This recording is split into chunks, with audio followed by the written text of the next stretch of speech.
राधे राधे। राधा रानी की कृपा आप सब पर सदा बनी रहे।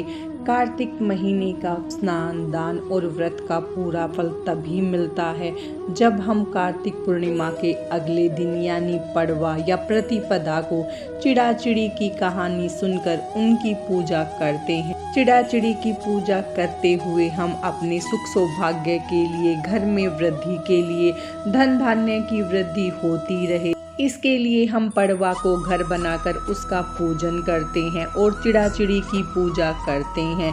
इस दिन भगवान कृष्ण को खिचड़ी का भोग जरूर लगाते हैं। सुबह नाश्ते में भगवान खिचड़ी खाते हैं। चिड़ा चिड़ी की पूजा करने के बाद भगवान को खिचड़ी का भोग लगाकर खिचड़ी खाकर हम दाल चावल खाने की शुरुआत करते हैं और कार्तिक माह का नियम भी तभी पूरा होता है जब हम खिचड़ी खाते हैं और चिड़ा चिड़ी की कहानी सुनकर अपना घर बनाकर पूजन करते हैं। तो चलिए हम आज की वीडियो शुरू करते हैं।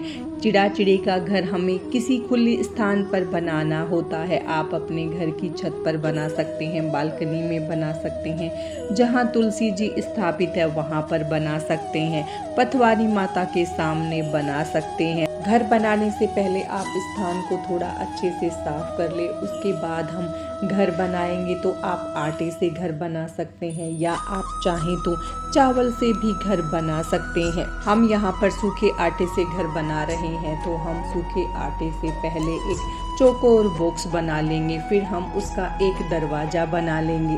घर आप अपने हिसाब से छोटा बड़ा बना सकते हैं। उसके बाद हमें इसमें कमरे बनाने हैं। आप अपने हिसाब से, जैसे आप अपना घर चाहते हैं उस हिसाब से इसमें कमरों का डिज़ाइन कर सकते हैं। अब हम इसमें कमरे बना लेंगे। कमरे बनाते समय आप इस बात का ध्यान रखें कि हर कमरे का दरवाज़ा ज़रूर छोड़ें।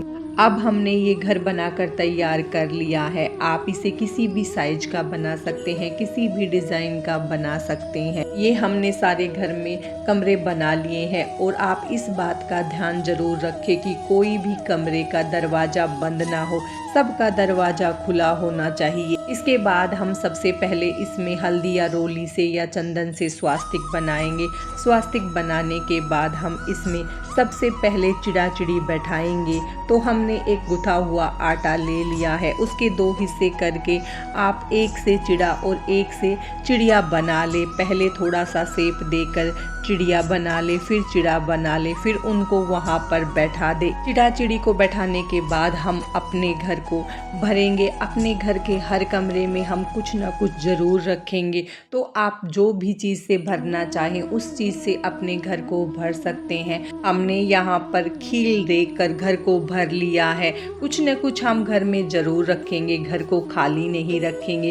अब सबसे पहले चिड़ा चिड़ी को वस्त्र पहनाएंगे, चिड़ा चिड़ी का पूजन करेंगे, तिलक करेंगे, अक्षत समर्पित करेंगे, भोग समर्पित करेंगे। अब हम घर में उजाला करेंगे तो उसके लिए हम घर में दीपक लगाएंगे। हम यहाँ पर 5 दीपक लगा रहे हैं। आप चाहें तो 9 दीपक लगा सकते हैं, 7 लगा सकते हैं या 11 लगा सकते हैं। अब हमने घर में 5 दीपक जला लिए हैं। उसके बाद हम घर में हर एक कमरे में एक एक सिक्का रख देंगे। हम अपने घर को धन से भी भर देंगे।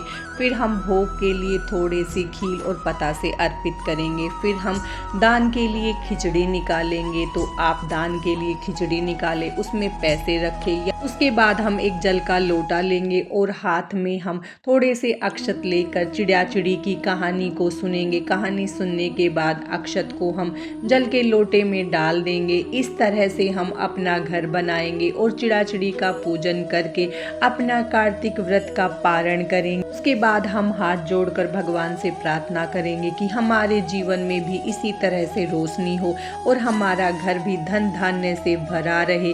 हमारे घर में हमेशा खुशी, शांति और सुख समृद्धि बनी रहे। यह प्रार्थना हम भगवान से करेंगे। इसके बाद जब तक इस घर के दीपक जलते रहेंगे हम इसे ऐसे ही छोड़ देंगे। जब दीपक शांत हो जाएंगे तो उसके जल का लोटा हम किसी पौधे में डाल देंगे। दिए को हम वहां से हटा लेंगे। चिड़ा चिड़ी जो हमने बनाए हैं उस आटे को हम किसी भी पेड़ के नीचे डाल देंगे जिससे चींटियां उन्हें खा लें। उसके बाद जो हमने इसमें सिक्के रखे हैं उन्हें उठाकर हम अपने पर्स या तिजोरी में रख लेंगे। और फिर जो हमने खिचड़ी रखी है उसका हम दान कर देंगे, भोग अर्पित किया है वो हम सभी में बांट देंगे, जो हमने आटे से घर बनाया है उसे इकट्ठा करके हम किसी वृक्ष के नीचे डाल देंगे जिससे चींटियां उसे खा ले। इस तरह से हम चिड़ाचिड़ी की कहानी सुनेंगे और अपना कार्तिक व्रत को पूर्ण करेंगे। आज की इस वीडियो में बस इतना ही। राधे राधे।